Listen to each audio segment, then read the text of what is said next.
Okay, welcome to the Plan Commission ARB for May 4th.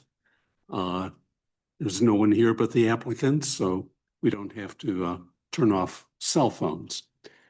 Let's start with the roll call. Steve Lichtenfeld. Here. Ellen DeFate. Here. Jim Marcineau. Here. Chris Brennan. Here. Is Blair online?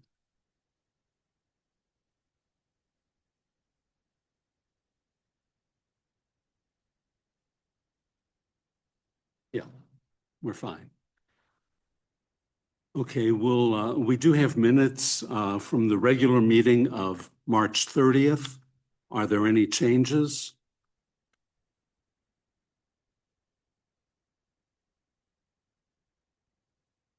Yeah, 2 weeks ago. Yeah. I'm sorry. April 20. Yeah. Yes, it should have been April 20th. Okay, my error. Do we have a motion? Move to approve as submitted. Second. All in favor? Aye. Opposed? Okay. This is the open forum time. I imagine there's no one online. We'll go into business matters. First one, and only one, is 121 Hunter Avenue. The applicant is here, so we'll start with the staff report. Subject property is located on the west side of Hunter Avenue near its southern terminus. The property is zoned S1 and is developed with a parking lot and two-story office building. The applicant is seeking approval for the installation of a wall sign via the sign modification process.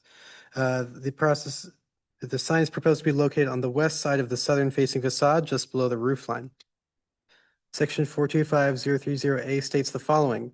The general requirements of this chapter is that all wall signs should face a fronting street and be attached to front walls at or near the first floor ceiling level as determined by the Director of Planning Development Services, project no more than 18 inches from the wall. It is staff's determination that the proposed sign does not face a fronting street and is not attached to the front wall at or near the first floor ceiling level. Therefore, the applicant is seeking approval via the sign modification process. Sign modification request has two components, the facade to which the signage may be applied and whether the signage may be placed above the ground floor. To allow signage on the requested facade, the Architecture Review Board must determine that 1, there are practical difficulties or unusual circumstances regarding the determination of frontage or the permitted sign area, or that there are practical difficulties and unusual circumstances regarding the locations of the permitted signs. And then to allow signage above the ground floor, the Architecture Review Board must determine that 1, the selected facade is a permitted sign location, and 2, the location is obstructed from view or is not designed to support signage, and 3, the alternative location is compatible with the surrounding character and would support public health, safety, and welfare.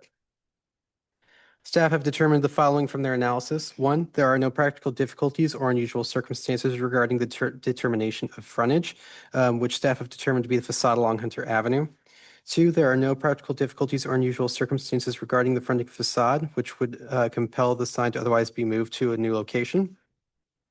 3, the requested southern facade is not a permitted sign location, which invalidates the request for signage above the ground floor. And 4, should the ARB determine that the requested facade is a permitted sign area, then the staff analysis finds that the first level would be obstructed, that the signage would be compatible with the surrounding area, and that the sign would not impact public health, safety, and welfare. Staff are of the opinion that the proposal has not met the criteria for sign modification and recommends the Architecture Review Board not approve the request. Okay, thank you. The applicant, come up and introduce yourself and add anything you would like. Yeah, Chris at Dale Sign Service, here for Impact Strategies. This building it's tall, good looking building, but it has absolutely no street frontage on the side that you folks would be called. That's the front side of the building. So a sign along that front area that parallels the wall along Hunter Avenue is just about useless. Nobody can see the sign coming down the street until they get right in front of the door, possibly. We would like at least think about putting it on that south wall where people on 170 could see it. I believe one of the neighbor signs was approved there, the Cedar Hurst sign. I think there's a drawing somewhere about that. We're hoping we would have the same consideration that they had. Well, first, I'd like to thank the staff for the complete staff report. Yeah. Having looked at the location over there, I tend to agree with the applicant's comments here that there really is no other good place for that sign. Also, it's not a residential area. It faces the highway. And I think the real impact for an impact sign would be where it's shown facing the Yes, sir. highway. Yes, sir. However, I took several drives on the highway Mhm. on 170, and I noticed it'll be very visible when the northbound traffic is going over the Forest Park Parkway Okay. lanes. But when you come onto the highway from Forest Park Parkway, the sign is going to be obscured by all the HVAC equipment on the building right to the south of it. Correct. Okay. Correct. So I'm glad to hear. Yeah. I saw it correctly. Yeah. But even with that, I really think that the alternative way of doing it, as Ryan has put in the conclusion, is that I don't see any other real workable location. And I would support that location. But let's see, who else? Helen? Is Impact Strategies the only tenant in the building No, or? no, they are not. It's my understanding that they will occupy the second floor. Okay. I guess what I'm wondering is, will the other tenants need signage? I don't know that. The building's plenty large along that side of the building that it should be able to support an additional tenant sign. Okay. But I'm not sure if they're even, I don't know if they want that. Okay. I mean, just because you would allow it for us, you know, I mean, I understand you would probably have to consider their rights to that too, but I'm unaware of them needing that at this point. Okay. Do you know whether Impact Strategies will be requesting a sign at the entrance to the parking? They have not since our communication. Okay, so if I'm going to 121 Hunter, Yes. I will see that. Monument sign, the address sign. No, because I'm coming from Clayton, Okay, so I'm not coming on 170. correct. If I turn south on Hunter, Uh-huh. will I see numbers 121 Hunter Avenue? I think there's a small monument sign at the driveway entrance. There is. Okay. Yeah. That's Yes, ma'am. all they want. Yes, ma'am. There's just absolutely nowhere to put a sign for their entrance sign that would make any sense whatsoever on that side. Okay, no, I guess I'm wondering how visible that sign will be if you're coming southbound on 170. Probably not very. The main visibility, it will be traveling north on 170. Okay. Yeah. That's the only spot that sign can really be seen, Okay. anywhere on the building. Right. Okay, that's all. Yeah, yes, ma'am. Tim? Yeah, there's a couple different components to kind of how signs are approved and what allows for modification. So just kind of going through the two steps, do you at least agree that the building, like what would be considered the front of the building is what fronts Hunter there? I agree that your definition of the frontage of the building is on Hunter Road, yes. Is that what you're asking? Yes. Yes, I agree So- to that. Okay, because I think that was a lot of what I took kind of from what you wrote is, well, 300 Hunter was granted this, so can you grant it for us too? Yeah. Going back to 300 Hunter, part of the issue with 300 Hunter is no part of that building actually fronts Hunter. The corner kind of, it ends in a court and then it goes down basically into a loading dock, but the Yeah. building itself does not front Hunter, where this building does front Hunter. Okay, so they're not in that cul-de-sac area there? No visibility to the north wall? And I'm sorry, I'm late on this meeting. I'm not guy that wrote this up. He was ill, so I'm trying to catch up. But no part of that north side of the building is visible from that cul-de-sac? It's not about visibility. It's as Okay. far as it's the frontage of how frontage is determined. It was questionable as far as for 300 Hunter back in November when we discussed that property Uh-huh. over what would be considered the front of the building. Okay. Where here, I think we have a much more clear what the front of the building is. Okay. Now, the next step of that, I can definitely agree with you that then if there was a sign on the front, until you basically were passing the building, you wouldn't see it on that, I believe, east facade. Yeah. But on the south, it says it represents your only viable option for public visibility. Is there a problem with the north facade? Because if this is about wayfinding, when you're coming in on Hunter, you would be driving up, you could see a sign on the north facade and it would basically face the parking lot right there. There's not a frontage street on that side. There's not a frontage street on that side, but there's technically not the highway's on the backside. My concern is the way the signage code is written in Clayton, basically, it's built around wayfinding and it's built around wayfinding at a human scale. Okay. So what it would discourage is more advertising. What I'm worried is that this sign goes more along into the lines of advertising, trying to get as many eyeballs as possible from 170 versus wayfinding and trying to direct people into the building and being able to find it. Well, definition of a wayfinding sign and a building sign, maybe in your code, but typically in our industry is two different things. Wayfinding signs is usually a directional sign once you get into a parking lot system. Wayfinding, suite 121, 125, that way. That's more or less wayfinding. I don't know how it's defined in your code, so I apologize. But I thought your code read that the sign on the main frontage sign had to be along a street a frontage, and one side 170 is a street on the side of that lot. It is a street that is on that lot, yes, but that wouldn't be considered the Sorry, frontage of. Just for clarification, it's actually not on that lot. There's a property between your property and the Okay. highway. Okay, I didn't see that. Apologize. My issue is twofold. First Yeah. of all, if you were coming in on Hunter. Yeah. Where you have the sign proposed, you would not be able to see it. It would only function from the highway. So a car coming in on Hunter, which I will fully agree that Hunter Yeah. is a very difficult street to navigate.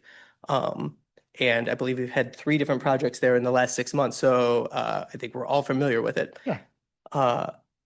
It's a difficult street to navigate, but this sign won't help anyone necessarily navigate. Its purposes would only be to advertise from 170. Okay. So, when I see represents the only viable option for public visibility, I think the front would be an option.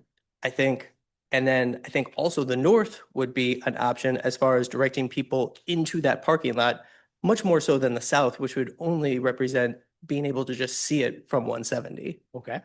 And the other issue is as far as if you go, I feel like a lot of the argument is predicated on the signs that at 300, and they had a very detailed presentation as to why they felt they met the exception with several examples and everything like that, where this kind of is more along the lines of, you let them do it, can you please let us do it too? So I'm just having trouble being persuaded that this fits the sign code and how the sign code is designed in Clayton. So are you saying if you deny this tonight on the south wall, you're going to approve a north wall sign? I can't say what we would approve or disapprove necessarily. We can only consider what's in front of us. Gotcha. I can just say as far as your letter, or I guess you did not write. Understand, But understand. what they wrote is that the south represents the only viable option for public visibility.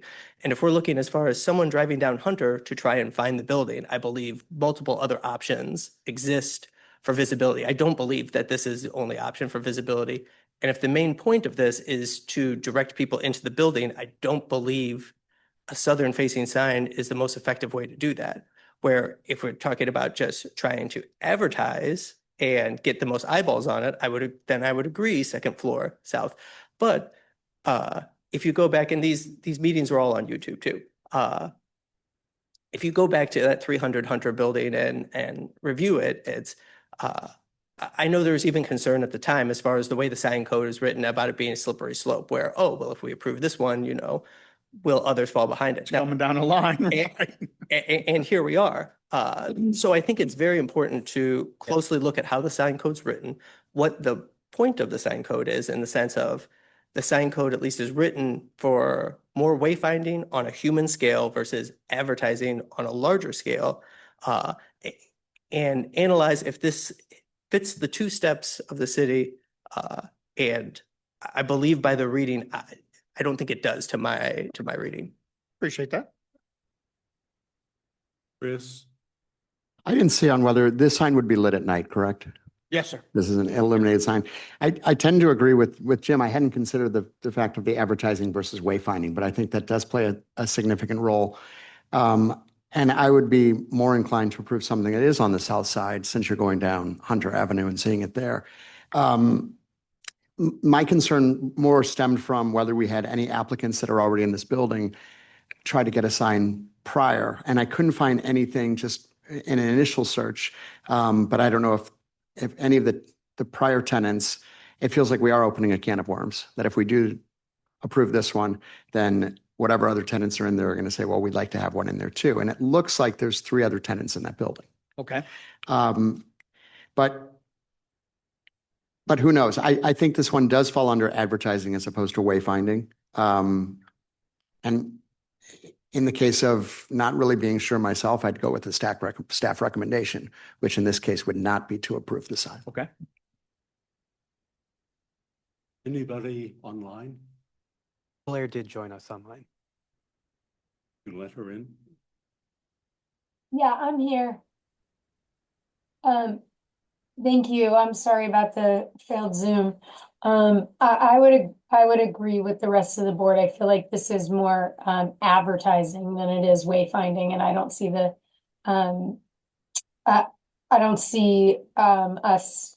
I don't think that passing this makes sense in terms of the standards that we have, and I think it does open kind of a can of worms for everybody else. So I would be against that. Thanks, Blair. I do have a couple other comments. When we looked at 300 Hunter Avenue, I know we said we would not approve that to be a precedent, and that we would look at anything else that came up throughout the city for its own merits. I do agree that this, to me, is an advertising sign or a prestige sign for impact strategies. They want to get their name out in here. They typically have also been in Southern Illinois, and they're trying to get a better foothold in Missouri. So I still feel that that is the only location that makes sense from their point of view. It goes against our signage ordinance, but we do have an option to do an alternative. And I do feel in this case, it should be an alternative. I would support that. But I would also say we should not always allow it to become a precedent. Understood. Other comments? Yes, and I know you can't answer it, but the fact that the other tenants can come and say, you let Impact Strategies put a sign, now I want a sign, and I want a sign. Well, that's where we're tonight. They got a sign, we want a sign. Right. Which, if you could say, or Impact Strategies or the owner of the building could say that this is the sign, this is it. You know, we're not going to have a sign listing everybody in the building. Well, you can't say that because they've already rejected it. If I can probably get a letter that the landlord might write that up. But what if he did? we're still going to deal with what the council has decided. Right, we haven't decided yet. Okay, all right, So that's my concern. yeah. And from my vantage point, that letter could be approved by staff. They could say, fine, nobody else is going to get a sign. If that's what the letter says. Okay. I don't think it needs to come to us again for Okay. that.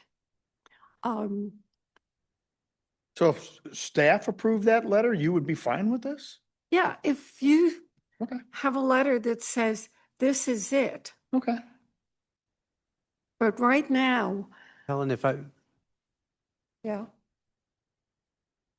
I was just going to clarify, are you requesting a letter that no other signage be allowed on the building or just for this facade? Because typically that anybody that wanted signage in that building could submit a sign permit application to us and we would review against the sign code. If somebody wanted to put a sign on the front facade or if somebody wanted to put a sign on this facade again and wanted to apply to come before you guys, that's something that they could do. Yeah, would it be a letter just for the south elevation?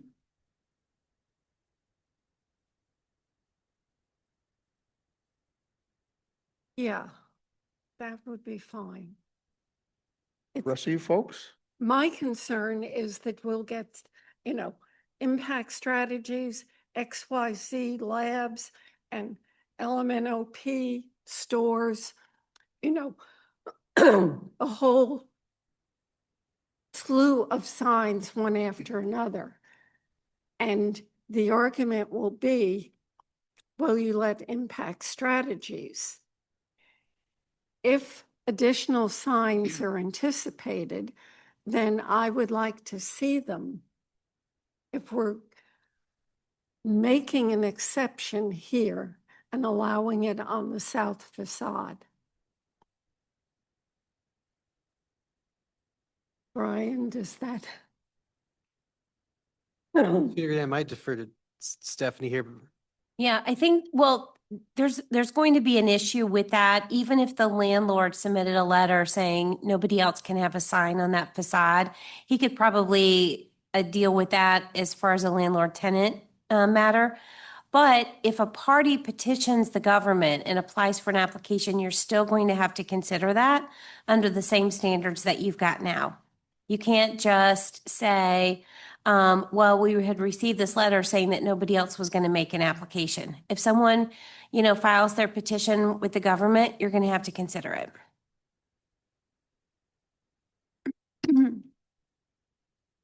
I would just say, I think a lot of this is predicated on the fact of 300 Hunter sign.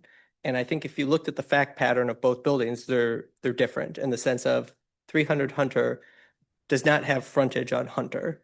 Or maybe just a sliver that kind of goes to their loading dock, but not necessarily that brings someone to their front door. Something that was mentioned in that meeting, even as far as like people, even, on a map going on their phone, were missing it, ending up in that court, not ending up in the front of the building.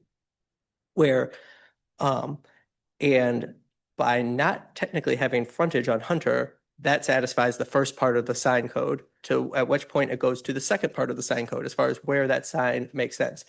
Where in this case, there is a very defined front to the building. Now, I'm not saying that that's necessarily the only place a sign could go on that front eastern facade, but I think if we're applying it the way the sign code is written, something on the north facade would make more sense than the south facade. Because even if we say we're not setting a precedent, the thing that I worry about is this then expanding beyond Hunter and a high rise or something like that, having their name across the top or something like that, and saying, well, these two buildings on Hunter got it, so we should get it too. So that's why I'm trying to look at it very technically by the way the sign code is written. There's multiple places on this building that a sign could go. If you're looking as far as a driver or a pedestrian trying to find that building on Hunter, I don't believe the south facade is the way for that driver or pedestrian to locate that building.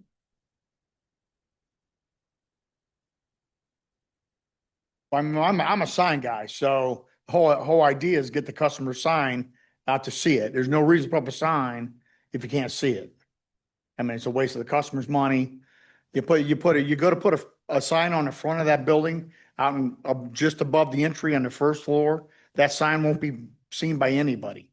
Most of the people that's looking at 121 Hunter are going to pull down that street, see that sign. It's the only drive entrance into the lot. They're going to turn in that lot. They will never see that sign. It's a total waste of time. I'm not saying they won't decide to try to put a sign there. So my job is to get people's sign to be read. If they can't be read, it's not worth putting it up. And I, You know what I mean? I totally understand. It's just not a good scenario for them at all. And I still have a little issue, and it's me. This is your code, I don't know it. That wayfinding, I don't know how you define that. I mean, in our industry, it's always been a directional type signage. You walk in an elevator, wayfinding signs, when you walk out of that elevator, you look in, room 125 to 200 that way, the rest of them that way. That's what we call a wayfinding sign. Also in a parking lot. I don't know what you define it as. I apologize. Wayfinding is my personal term, not the city. Okay, So we can take that out. Yeah. Well, that's fine. As far as the way the signage is written, and if you look even at the high rises around here, Yeah. The tenants are typically listed on the eyebrow, kind of right above the door or something. You know, if you go over to Centene and stuff like that, they're not necessarily, Sure. it doesn't say Centene in big letters on the top of the building. And the way the sign code is written is because of that. Yeah. And it's meant if you are a pedestrian or if you are a car coming down the street, Yep. it's so your eyes are there, not necessarily to get the maximum impact of number of eyes on that sign. Yeah. I fully understand from your position, Yeah. your goal as a sign maker is to get as many people to see that sign as possible. Yeah. If the goal is for as many people to see that sign as possible, then yes, the south facade is a great place for it. But unfortunately, I don't feel it fits the sign code as it's written. Okay. One other question about 300, and I know you've already told me about it. Okay. You've had rules about it. You have a thing about just above the first floor. There's a second floor, and that got to be on the third floor. It's a two-step process. Okay. And this is spelled out in the staff report. If you go back with a careful reading of the staff report. Okay. The first step Of 300, you're saying? no, And this one. of the sign code. Okay. The first step of that is there a clearly defined front of the building? Yes, sir. That's where 300, that was the first part of 300's argument in the Okay. sense of that there is not a clear defined front of that building, or there's no frontage of the front of what could be considered the front of that building. There is no frontage that is actually on Hunter. Okay. Where this is a different set of Okay. circumstances. This is a Yep. building that very clearly fronts Hunter and actually doesn't fully front any other street. It's private property on all three other sides as it's listed in the staff report. So I think if you read through, it's basically if we got to that second step, then as far as determining, it could maybe necessarily go up to the second floor, because if we agreed that the south facade worked, the Yeah. first floor of the south facade would be screened. Yes. So basically, there's a couple different steps to get there, and I understand it. You have to read through it a couple times. I had to read through it a couple times and I had to make a couple pages of notes here to walk myself through it and everything. But that's where I believe this differs from 300 is, Okay. first of all, that there's a clear defined front of the building. And I believe at least in 300's case, they laid out a clear argument as for how those signs can improve wayfinding to their building, not necessarily. And to the point of, they specifically even said, this is not for advertisement. We don't do stuff with the general public necessarily. This is more helping people come into our building and being able to find it, lay eyes on it. And then when they come down Hunter, have a mental note of, yes, I passed it. I'm not just going down the street and not coming against it. So that's just the way I kind of see both projects and where I see them differ. Not necessarily like applying a different standard to both buildings. Understood. Chris, anything else? Nope, nothing further. From the first time I saw this as only a marketing or advertising sign. that it had no other benefit at all. The only other place I really think a signage could work is if it were on the 121 monument sign, which I don't believe had any other names. It has none. Yeah. It's set up as an address monument only. So that's why my conclusion was that it could help from an advertising point of view, which is quite different from 300 Hunter Avenue. But I saw it as a different requirement from this one. The other thing is they are a construction-related company. And I think they're trying to advertise. I think that's their whole purpose. What signage is about. Okay. Blair, did you have any additional thoughts? No, my hand keeps going up and down because my thoughts are being discussed as somebody's talking. So I'm good. Thank you. And there were no other hands up?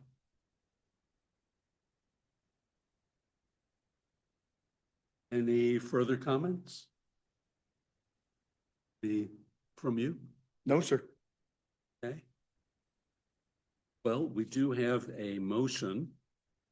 Staff recommends that we not approve the request. A motion. I move to deny the request. Okay, so all motions should be in the affirmative so that a yes vote actually means yes and a no vote would mean no. So you'll actually make a motion to approve the request as submitted. And so then if you're going to vote against, it would be a no vote, and then a yes vote, it would be to approve it. Okay. I move to approve as submitted. Second. All in favor? You may have to have a roll call. There was a second. Do you want us to do a roll call instead of? Yes. Yes. Let's have a roll call. No. No. No. No? No.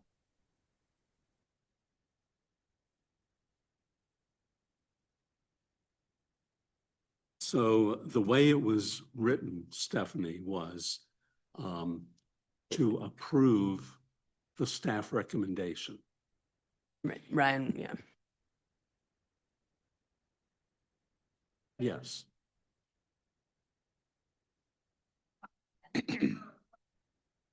Right. Right. Okay. Thank you. All right. Have a great night. Thank you.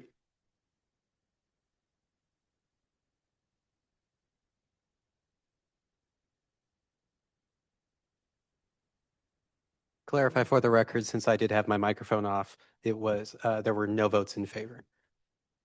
Correct. Okay, well, that brings us to the end of the meeting. Chris, any comments? Shortest one on record. Thank you. Jim? Steve, I want to thank you back in November for asking me to present on 300 Hunter, which required a deep dive into the sign code, which I was unusually prepared for this. So. Well, I think you had everything in your head. Thank you. Ellen? Nothing further. Blair, any comments? I mean, we're thoroughly aware of the code, so good job. No, I'm good, thank you. Okay. Any further comments from staff? Nothing from me? No? Well, then we will be back in 2 weeks on May 18th, and we're adjourned.